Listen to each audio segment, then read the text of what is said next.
Hi guys! Ayan, for today's video, nagluto tayo ng sopas. Ayan, nabawasan na to kaya konti na lang. Pero ang dami ko niluto, isang kaserolang malaki to guys. So, siguro mga kalahati nito.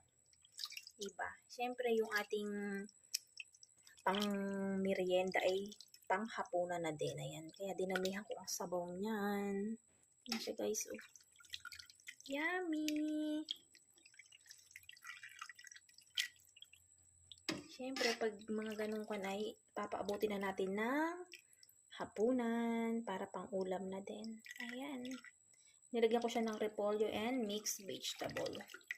Then, chicken hotdog. Siya guys. Ang ating macaroni sopas. Yun lang. So, sobrang simple.